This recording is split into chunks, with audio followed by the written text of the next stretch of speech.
Bonjour à toutes et bonjour à tous, bonjour Touta. Bonjour David. Que vas-tu nous présenter aujourd'hui comme recette? Alors aujourd'hui je vous emmène en Thaïlande et on va préparer ensemble la fameuse recette du Tom Kha Kai. Alors je vais te laisser expliquer la prononciation, mais par contre au niveau des ingrédients, nous avons vraiment des ingrédients faciles à trouver. En fin de recette, on vous donnera des alternatives, mais quels sont les ingrédients principaux alors pour cette soupe? Alors cette soupe particulièrement, vous aurez besoin en fait, comme le nom l'indique, Tom Kha. Le Kha signifie en fait les racines du galanga.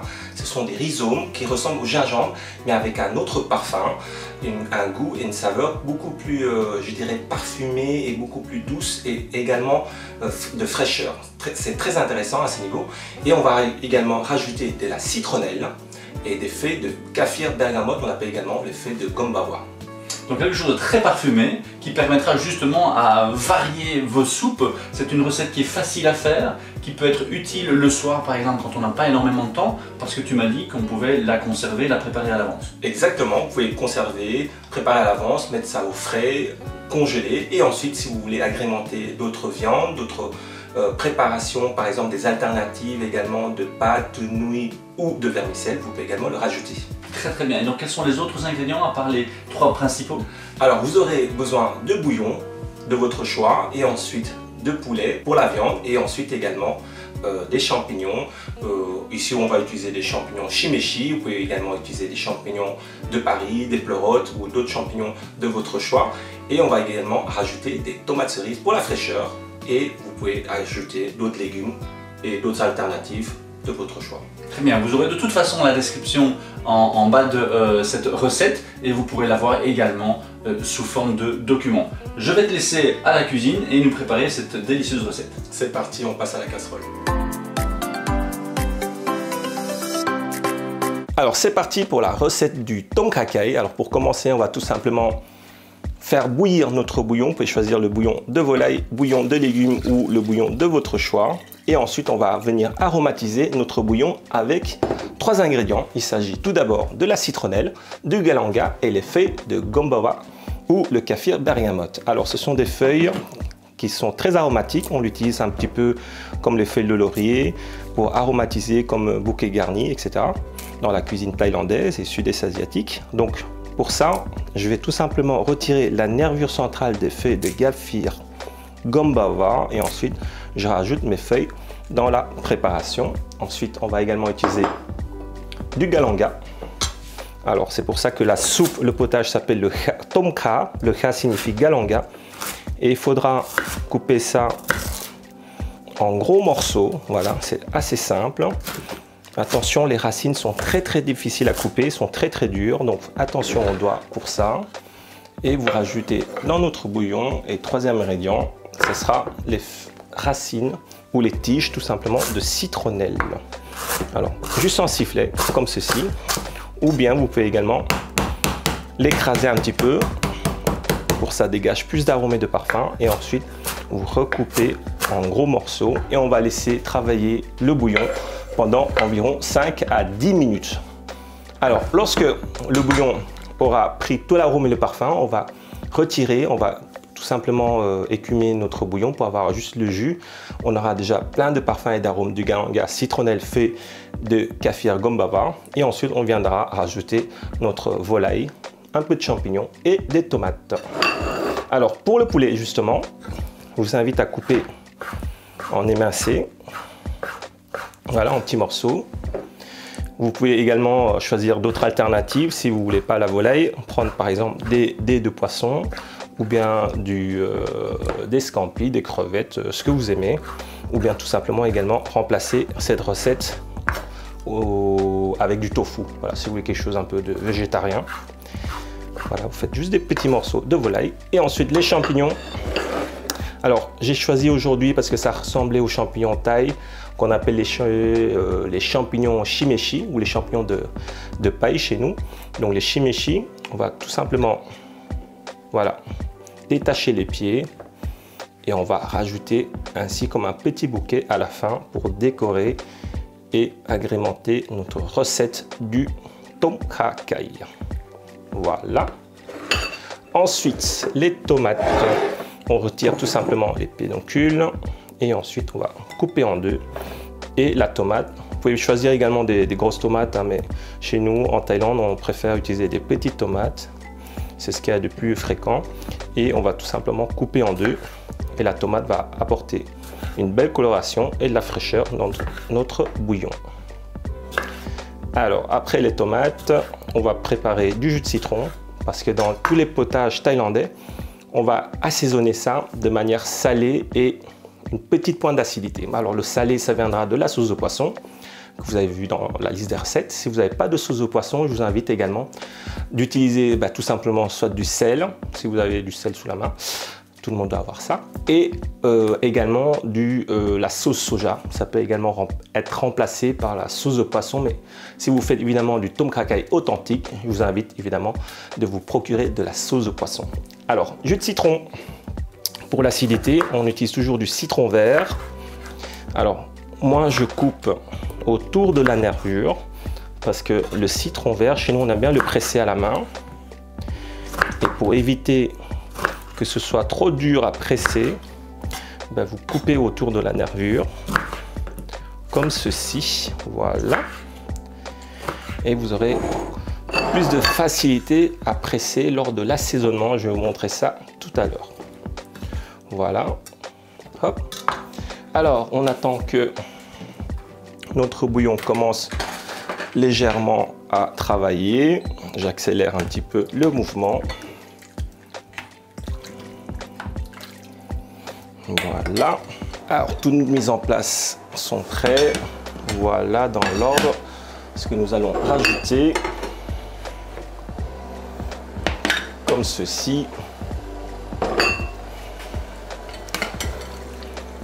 Donc plus longtemps vous laissez travailler le bouillon, mieux c'est, bien évidemment. Mais je dirais pendant 10 minutes, un quart d'heure, c'est suffisant. Parce que si vous faites au-delà des 15-20 minutes, le bouillon risque de devenir un peu trop corsé et apporter trop d'amertume dans cette préparation. Donc on va laisser parfumer. Alors sachez également qu'en Thaïlande, en fait, on ne retire pas ces racines, on les laisse telles quelles. Et c'est c'est présenté dans l'assiette même, dans le bol même.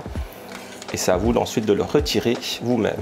Mais je vous conseille quand même ici de le retirer avant de rajouter d'autres ingrédients. Super, alors après 5 minutes, 5 à 10 minutes, vous voyez que le bouillon a bien travaillé. On a tout l'arôme et le parfum de galanga, citronnelle et fée de gombawa. Il est temps maintenant de le retirer, comme ça, ça ne va pas vous déranger lors de la dégustation. Voilà, hop.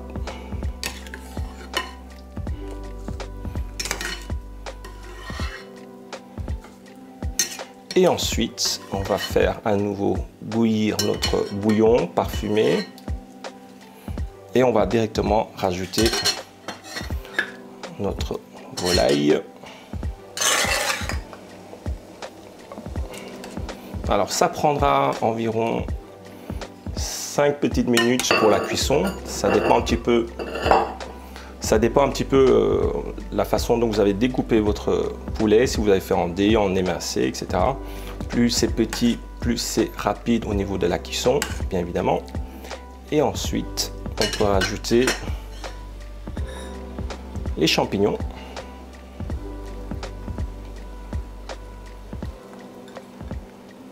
Voilà. Des tomates.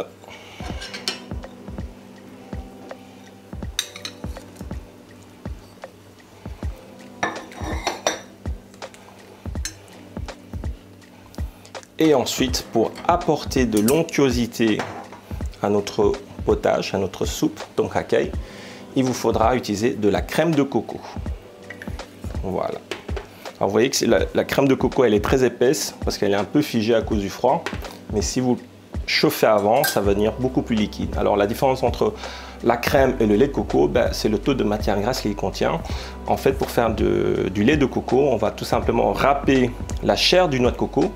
Et ensuite, on va macérer, on va mélanger avec de l'eau chaude et on va le presser en retirant évidemment la pulpe du coco. Alors ça va vous donner en fait à la première pression la crème de coco, on appelle ça la tête ou la crème de coco parce qu'il contient beaucoup plus de densité de coco à l'intérieur. Et puis après on va répéter l'opération une deuxième fois et ça va donner en fait le lait de coco. Voilà, d'accord. Donc ici on va plutôt utiliser la crème, comme ça va bien lier et je dirais donner une onctuosité à notre bouillon, à notre potage. Alors vous pouvez choisir de rajouter, de faire soit une quantité équivalente ou moitié-moitié par rapport au bouillon que vous avez au départ. Ça dépend un petit peu de l'onctuosité, la texture que vous recherchez. Moi je vais mettre, je dirais, hop, 5 bonnes grosses cuillères pour 1 litre de bouillon. Et vous avez maintenant notre bouillon qui a vraiment une belle coloration du tonkakai. Voilà.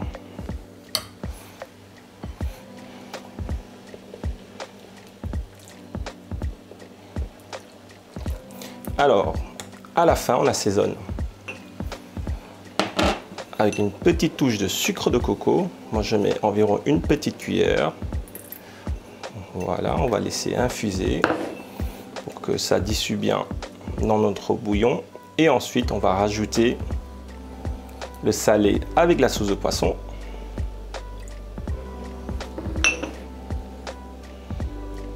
Ou la sauce soja si vous n'aimez pas la sauce de poisson. Et une quantité équivalente de jus de citron vert. Voilà, vous voyez comme il n'y a pas de nervure au milieu du citron, c'est plus facile à presser. Donc n'oubliez pas de goûter évidemment et de rechercher un bel équilibre de saveurs dans cette recette qui doit être d'abord salée, une petite pointe d'acidité. Et voilà, lorsque vous mettez le citron, vous pouvez couper le feu. Et maintenant, je me sacrifie pour goûter cette recette. Super. Voilà, notre recette est prête. Il ne vous reste plus qu'à présenter. Et ensuite, il ne vous restera plus que rajouter, si vous souhaitez, un peu de coriandre, de jeunes oignons ciselés si vous aimez donner un petit peu de verdure et de fines herbes à votre potage. Et bien voilà, pour un non-expert en cuisine, je trouve cette recette très accessible avec des produits frais et surtout de belles alternatives. Nous avons fait ici une soupe tonkakai, voilà, au poulet, mais tu l'as précisé, on peut également le faire au poisson et on peut également le faire en version végétarienne au tofu. Quelles sont les autres alternatives que l'on peut avoir dans cette soupe? Tu m'as parlé également d'un accompagnement en glucides. Alors exactement, alors chez nous on accompagne toujours notre bouillon, potage, soupe avec du riz, mais si vous voulez faire un repas complet uniquement avec la soupe, vous pouvez également rajouter tout simplement de la vermicelle de riz ou bien d'autres types de vermicelle que vous souhaitez, des pâtes à votre souhait, que ce soit des pâtes complètes ou de blé tout simple, et également on peut rajouter par exemple plus de tofu aussi pour avoir quelque chose de plus dense, ou parfois on peut, si vous connaissez les nouilles kajang, c'est des nouilles en fait à base d'agar-agar, etc. qui peut bien vous remplir l'estomac. Vous pouvez également le rajouter dans votre préparation. D'accord. Et pour le galaga qui fait la particularité de cette soupe, hein, tu l'as dit, on peut également avoir une alternative avec du gingembre. Bien évidemment, on peut changer un petit peu la recette. N'allez pas dire à un Thaïlandais qu'il s'agit du tonkakai parce qu'il ne va pas vous croire.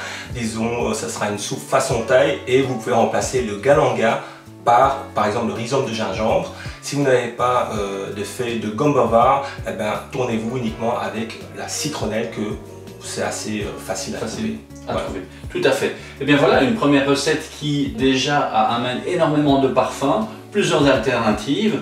Donc n'hésitez pas à la tester. Vous avez la description de la recette complète en dessous de la vidéo. Vous pourrez aussi la voir en version descriptive.